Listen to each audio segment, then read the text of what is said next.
পুষ্পা 2 সিনেমায় আইটেম গানে কোমর দোলানোর কথা ছিল অ্যানিমেল ছবিতে অভিনয়ের পর জাতীয় ক্রাশ উপাধি পাওয়া অভিনেত্রী তৃপ্তি ডিমরি। তবে এবার পুষ্পা 2 থেকে নাম কাটা গেল তার। পুষ্পা 2 সিনেমার আইটেম গানের জন্য অডিশন দিয়েছিলেন তৃপ্তি, তবে এই বিষয়টি ইতিবাচক হয়নি, তাই নির্মাতারা তাকে বাদ দিয়েছেন। 2021 সালে মুক্তি পাওয়া পুষ্পা দ্য রাইস মুভির আন্থবা শিরোনামে আইটেম গানে নজর কেড়েছিল সামান্তা রুদ্রপ্রভু।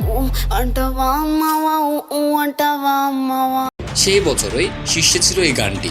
এরপর দ্বিতীয় পার্টের আইটেম গানে কোমর দোলাতে প্রস্তাব দেওয়া হয় সামান্তাকে, তবে অভিনেত্রী তা ফিরিয়ে দেন। সামান্তার প্রস্তাব ফেরানোর পর পুষ্পা 2 এর আইটেম গানের জন্য বেশ কয়েকজন ভারতীয় নায়িকার নাম আলোচনায় আসে। সেই তালিকায় আছে তৃপ্তি ডিমরি। সামান্তার আইটেম গানটি বিশ্বসেরা 100 মিউজিকের ভিডিওর তালিকায় সবার উপরে জায়গা করে নিয়েছিল। পুষ্পা প্রেমীদের ধারণা সামান্তাকে টাকা দিতে পারবে না বলেই তৃপ্তিকে প্রত্যাখ্যান করেছে নির্মাতারা। তৃপ্তি বাদ পড়ার পর নতুন করে আইটেম সঙ্গে কে চুক্তিবদ্ধ হবেন সেই বিষয়ে এখনো কোনো কিছু জানা যায়নি। চলতি বছরের 15ই আগস্ট মুক্তির কথা রয়েছে পুষ্পা 2 সিনেমাটি, তবে শেষমেশ পিছিয়ে যায় ছবিটির রিলিজ।